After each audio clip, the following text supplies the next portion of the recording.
Welcome back, everyone. I think a lot of people are tired of playing all lawyer and judge and the law and the Constitution. I think a lot of people are already just tired of talking about the Supreme Court. But I think it is important to realize exactly why it was such a bitter fight. And I did write this article. It is on hardnews.network. Hard News, like always. I like those guys. Still watch their show. I think they have one tomorrow. I don't remember what time.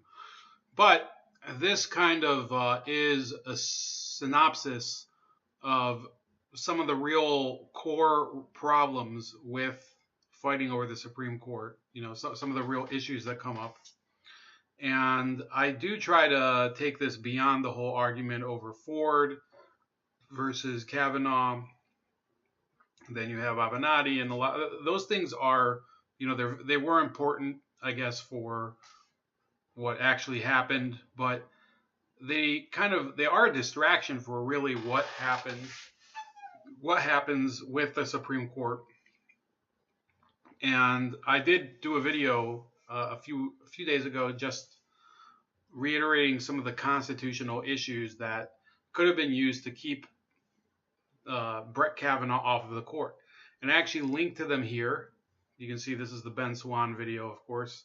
There's also a video from David Pakman talking about the self-pardon issue with Brett Kavanaugh. And I don't really agree with David Pakman, but about almost anything, including this. But it's a valid opinion to have. You can have an opinion that Brett Kavanaugh would be dangerous to the Supreme Court and the justice system's ability to keep the president from, doing whatever the hell he wants.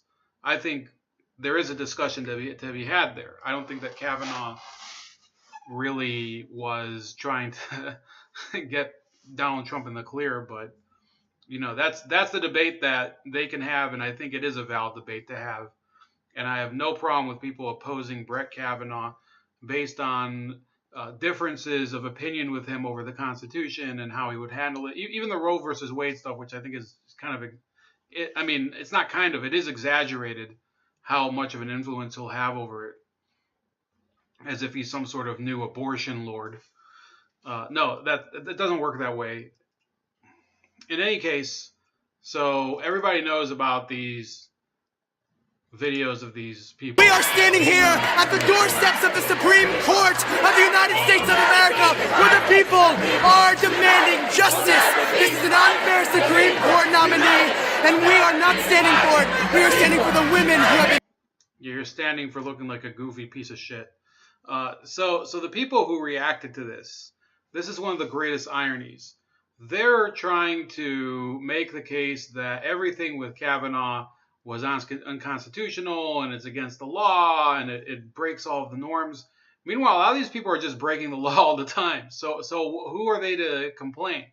There have been, like I said, very well thought out objections to Kavanaugh. Not so with Gorsuch. I don't remember that many contentions that could be. I think Gorsuch was almost like the Teflon Don going into the hearings, and honestly, nobody even remembers them at this point. They were much less contentious because his seat wasn't really that strategic. He was just replacing a conservative, Antonin Scalia.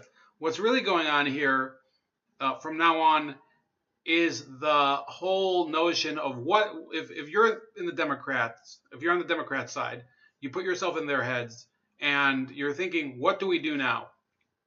And this talks a lot about that. Not just the Democrats, by the way, other people that are progressive left that identify with this whole resistance against Kavanaugh.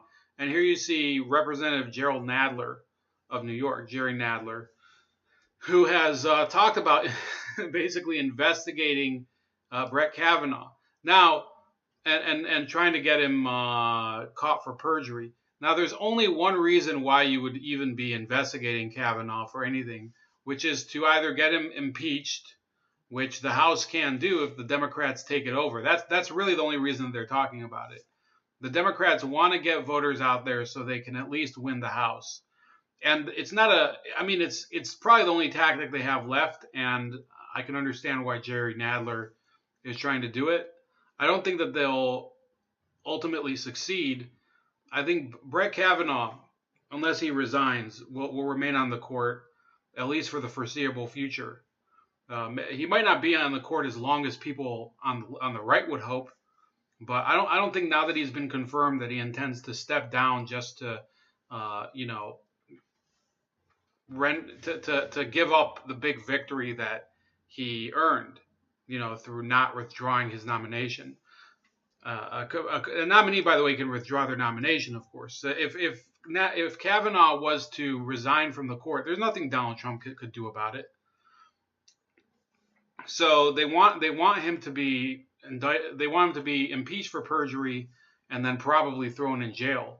Now, the real problem is that because of the high bar they set during the Clinton years, where Clinton actually committed perjury, suborned perjury from Monica Lewinsky. Remember, he had her sign affidavits back in 1997 or 98. I think it was 98, where she denied having sexual relations with him. So not only was he lying to Congress and to the Office of Independent Counsel when he said he did not have sexual relations with her, it turns out that he had her lie about it. So they had a clear-cut case of perjury at the time, and the Democrats were all up in arms when he was impeached for that. And he was impeached because it was perjury, and it was a material lie. It's not that the Lewinsky thing was the most important reason to impeach Clinton. It's just that's the one he screwed up the worst on. And he wasn't removed from office because he didn't have 2/3 of the Senate willing to vote him out of office, which is exactly the same thing that you would need here, which is why this is kind of a ridiculous situation that probably won't happen. There is one example of a Supreme Court justice that had to resign or ended up resigning, stepping down because of ethics issues, and that was Abe Fortas, who was appointed in 1965 by Lyndon Johnson. And he had a number of clients that paid him stuff under the table in order to, through nonprofit foundations and stuff like that. It was eventually found out, years later, and he only served 4 years on the bench. And then he went back to practicing law, and that's the only example that I know of a Supreme Court justice having to resign over an ethics issue. If you have another one, go ahead. I'm not sure. I did try to find some other ones, but whatever. The other option that they're talking about is the court packing. And not to get too in depth about it, but when President Roosevelt, Franklin Roosevelt, came to power in 1932, was elected in 1932, sorry. I'm getting a little too biased here, but there was a very good conservative streak on the court. Okay, if you were conservative in the 1930s, the court was basically a protector of basically the conservative agenda. Now, there were 3 justices on the court: Louis Brandeis and it was Benjamin Cardozo, and I think the other one was Owen Roberts. No, it wasn't Roberts. It was Harlan Stone. Those 3 were known as the 3 Musketeers: Cardozo, Brandeis, and Stone. And then there were 4 Horsemen of the Apocalypse. Those were the conservative justices: James Clark McReynolds, George Sutherland, and Willis Vandiver and Pierce Butler.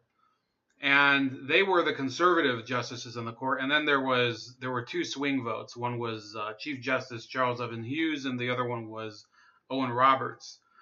And so Roosevelt, at a certain point in 1935, the court was just throwing out his laws left and right, the New Deal laws that were supposed to remake the country. So when he got reelected in 1936, he proposed a law that would expand the court. If a justice was over 70 years old and wouldn't retire, he got to appoint another justice and basically dilute the power of each associate justice. This would have basically made the court almost, just an instrument of the president. Okay, of course the Congress would have had to approve those judges too. the consent thing. But this would have basically it would have castrated the court.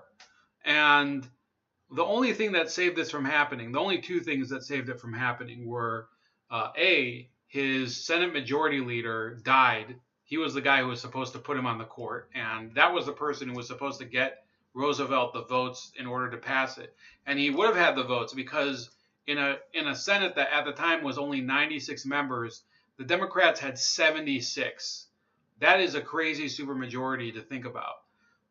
Another thing, and by the way, they also had a House majority of 334 out of 435. So that's 75% on that side too.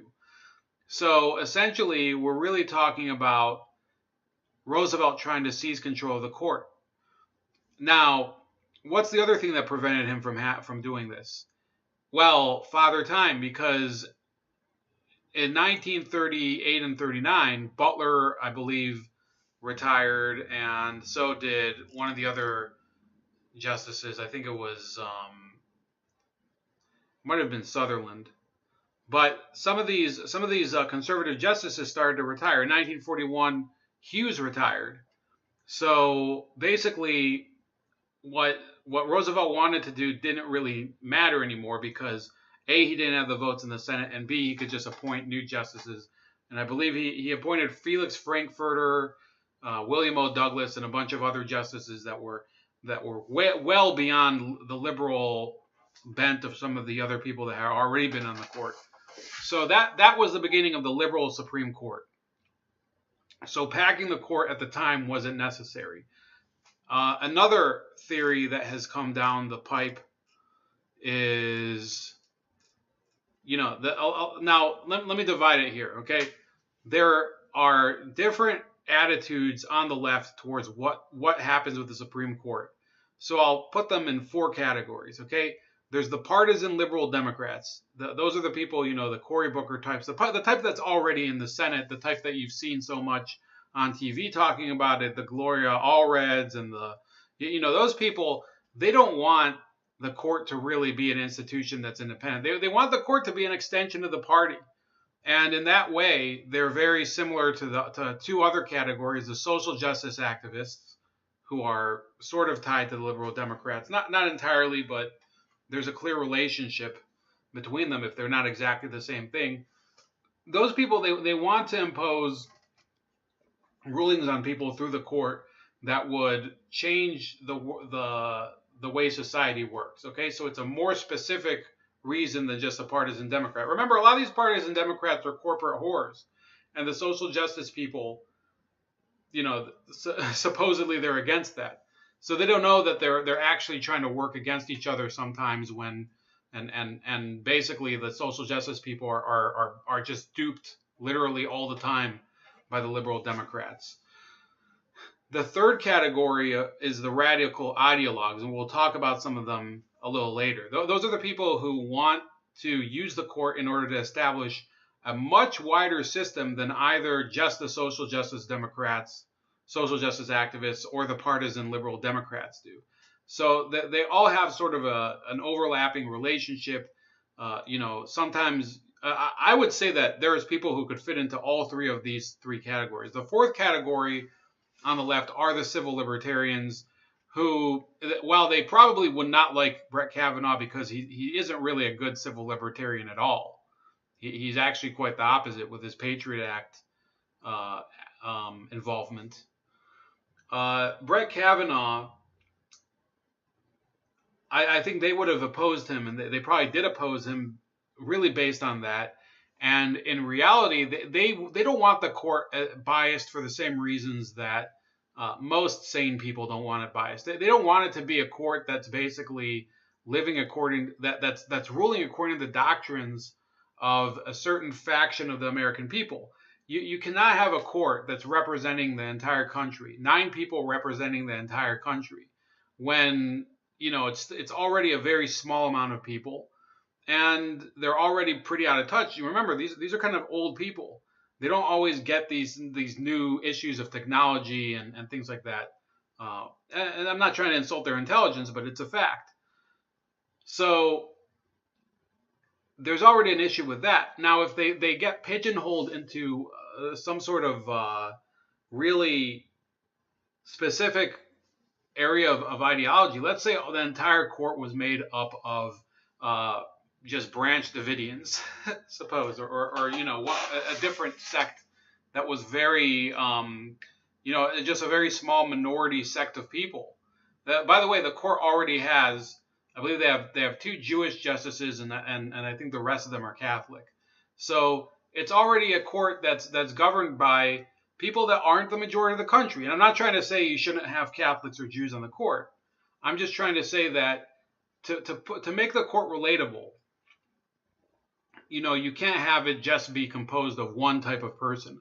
But that's exactly what the social justice activists, liberal Democrats, radical left ideologues, and by the way, also far right Christian activists, also some like if you go to the right wing, there's a mirror image of this. They're just not as active within the Republican Party. There is a good streak within the Republican Party, not all of them, that believe in liberty and in civil liberties as well. I just wish it was a stronger area. But there are left-leaning libertarians that do believe in this. One of them is George Washington University law professor Jonathan Turley. Another one is Alan Dershowitz, who you probably know about. I'm not a big fan of in other issues, but he is a big upholder of civil liberties. Now, I found a number of sources where they were talking about today, as a result of what's been happening today. You have In These Times, which was founded by Chomsky and a number of other huge Marxists. One of their writers, Mark Dalder, wrote a piece where he talked about the need over. It says there are 2 mechanisms that the left can rely on to take back the court: impeaching justices and packing the court. Well, where have we heard of that before? So, and this was written, by the way, not recent. It wasn't just during the Kavanaugh, the whole fiasco with the accusers and everything. This was written in June. I think it was before Kavanaugh had been officially announced.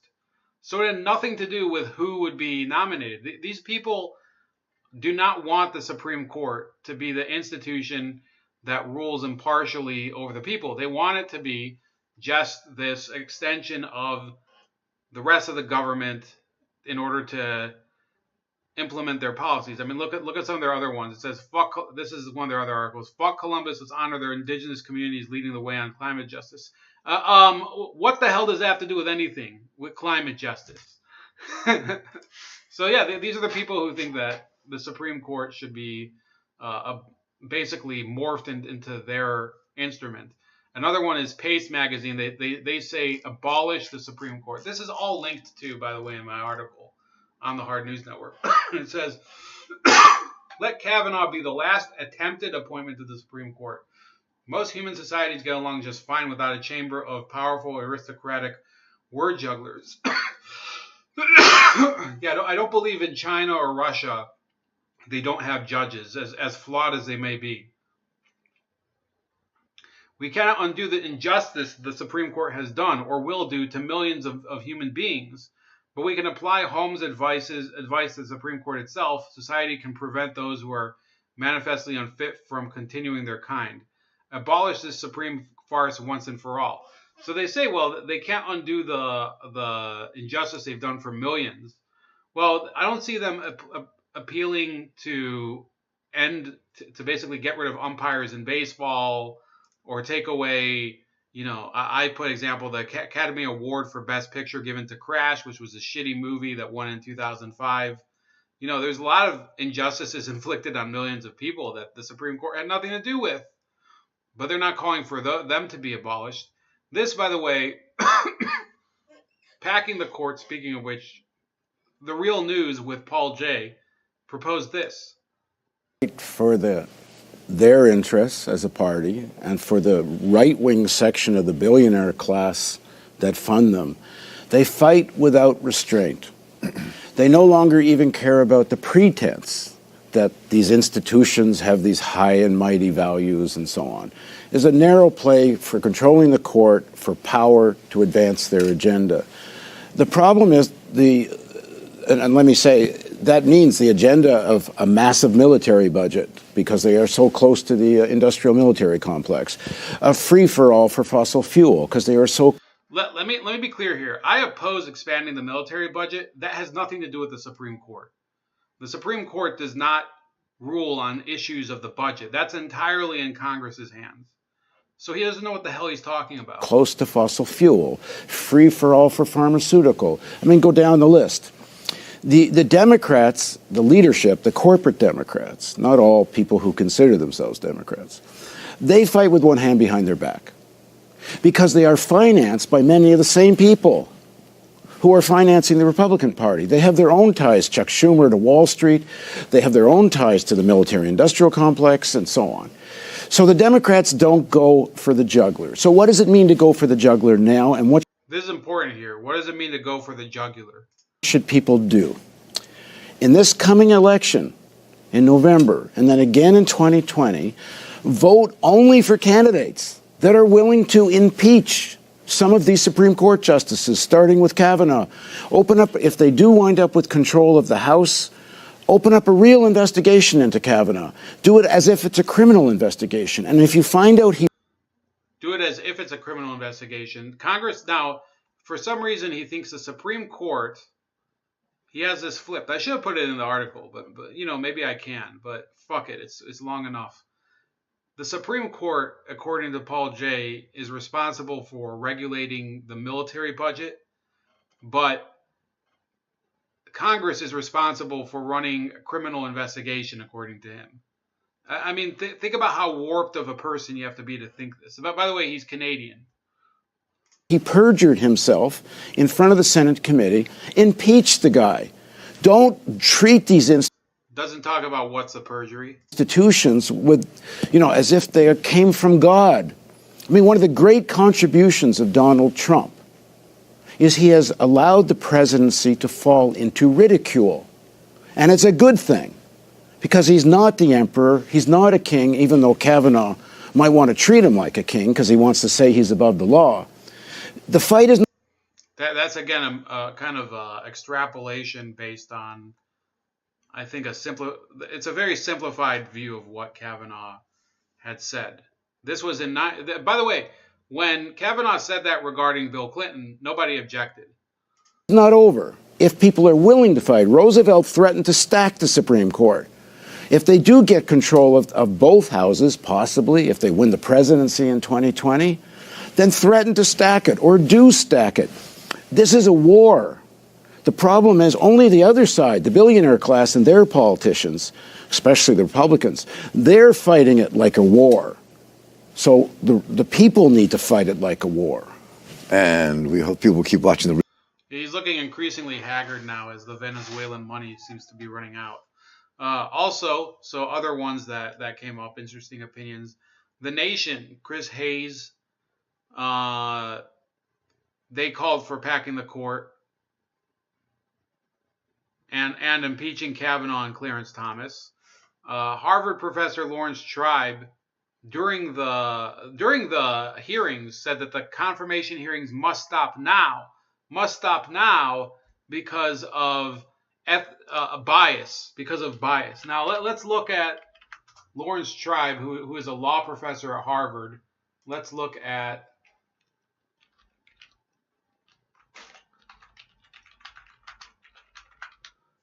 here we go.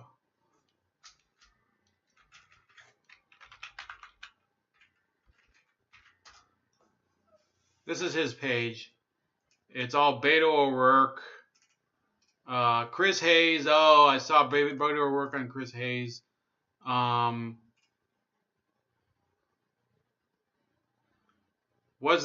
all about Russia.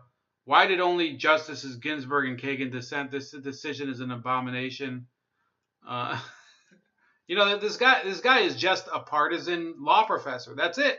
So he's complaining about a federal judge who has never been called partisan in his life and that's the only thing, I'll say about Kavanaugh something good. because I don't agree with a lot of his actual beliefs regarding the Fourth Amendment. But yeah, he is not somebody who rules based on partisan leanings. Okay, a lot of the things that are wrong with the country that the Supreme Court can't stop are things that both Democrats and Republicans do. So Lawrence Tribe never objects to it when Democrats do it. I'm fine with objecting to it when Republicans do it. I wish that he actually was a person of principle, but he's not. Now, beyond that, you have Robert Reich, who was the labor secretary. This is him under Clinton, who says, don't just impeach Trump and annul his presidency.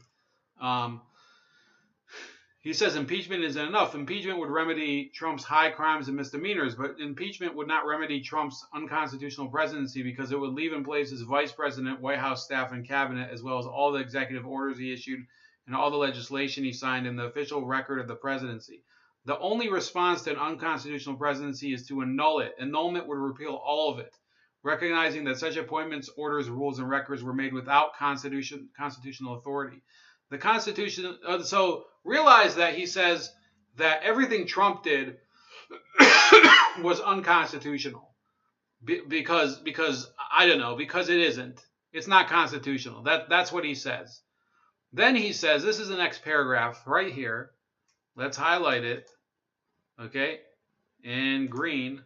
Well, I guess it's going to have to be sky blue.